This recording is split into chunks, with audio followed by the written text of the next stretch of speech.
ಶಾಂತಿ ದೇವತೆ ನೆಲೆಸಬೇಕಾದಂತಹ ಈ ಸ್ಥಳದಲ್ಲಿ ಕ್ರಾಂತಿಯನ್ನು ಮುಳುಗಿಸಿದ್ದಾರೆ ಅಂತಾದರೆ ಅದು ಈ ಉಭಯ ಮಕ್ಕಳು ಅವರನ್ನೇ ಕಾಣಬೇಕು, ಅವರನ್ನೇ ಮಾತನಾಡಿಸಬೇಕು ಎಂಬಂತಹ ಆಕಾಂಕ್ಷೆಯನ್ನು ಹೊತ್ತು ಇಲ್ಲಿವರೆಗಾಗಿ ಬಂದವರ ಸನಿಹದಲ್ಲಿ ನಿಂತಿದ್ದೇನೆ. ಅಪ್ಪ, ಎಂತಹ ರೂಪ ಸಾದೃಶ್ಯತೆ, ಎಂತಹ ಚಲುವು, ಎಂತಹ ರೂಪ ಲಾವಣ್ಯತೆ! ಇವರನ್ನ ನೋಡುತ್ತಾ ನೋಡುತ್ತಾ ಇರುವ ಹಾಗೆ ನನ್ನ ಅಂತರಂಗದಲ್ಲಿ ನನಗೆ ಅರಿಯದಂತಹ ಒಲವೊಂದು ತಲೆದೂರುತ್ತಿದೆ.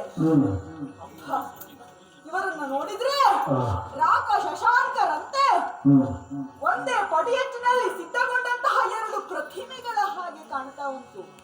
ರವಿ ಶಶಿಯರೇ ಶಿಶುರೂಪವನ್ನು ತಾಳಿ ಇಲ್ಲಿವರೆಗಾಗಿ ಬಂದು ನಿಂತಿದ್ದಾರೆ ಎಂಬ ಹಾಗೆ ಭಾಸವಾಗುತ್ತಾ ಉಂಟು. ಇವರನ್ನು ನೋಡಿದರೆ ಮತ್ತೆ ಇವನನ್ನು ನೋಡುವುದು ಬೇಡ. ಇವನನ್ನ ಒಮ್ಮೆ ನೋಡಿದೆ ಅಂತಾದರೆ ಮತ್ತೆ ಇವನನ್ನು ನೋಡಬೇಕು ಎನ್ನುವಂತಹ ಅವಶ್ಯಕತೆಯೋ ಅನಿವಾರ್ಯತೆಯೋ ಇಲ್ಲ. ಇದೆಂತಹ ರೂಪ ಸಾದೃಶ್ಯತೆ ಇವರದ್ದು! ನೋಡಿ, ಆ ಹಣೆಯನ್ನೊಮ್ಮೆ ನೋಡಿ. ಇದು ನನ್ನ ಬಳಿಗೆ ಸೀತೆಯ ಹಣೆಯಕ್ಕೆ ತೋರ್ತಾ ಉಂಟು.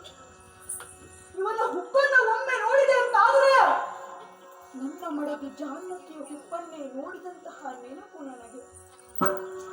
ಮುಖದ ಕಾಂತಿ, ನಿಂತ ನಿಲುವು, ಕ್ಷಾತ್ರಿಯ ಕುಮಾರನಿಗೆ ಇರಬೇಕಾದಂತಹ ಎಲ್ಲ ಲಕ್ಷಣಗಳನ್ನ ಈ ಮಕ್ಕಳು ಹೊಂದಿದ್ದಾರೆ.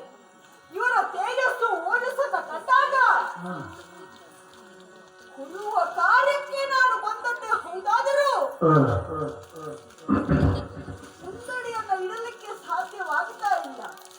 ಹಾಗಾದರೆ ಯಾವುದೋ ಒಂದು ಸಂಬಂಧ ನಮ್ಮ ನಡುವೆ ಇದೆ ಎನ್ನುವ ಹಾಗೆ ಪ್ರಶ್ನೆ ನನ್ನದು.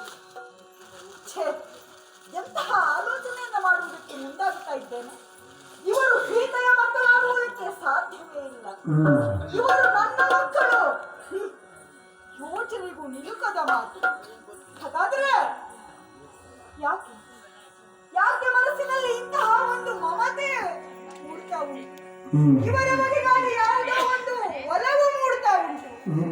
ಏನಾಗಿರಬಹುದು ಎಂಬ ಹಾಗೆ ಯೋಚನೆಯನ್ನ ಮಾಡ್ತಾ ಇದ್ರೆ ಯಾವುದು ಸ್ಪಷ್ಟವಾಗಿಲ್ಲ. ನೋಡ್ತೇನೆ, ಇಲ್ಲೇ ಕುಳಿತು ಇವರ ಚಲನ ವಲನಗಳನ್ನ ನೋಡ್ತೇನೆ.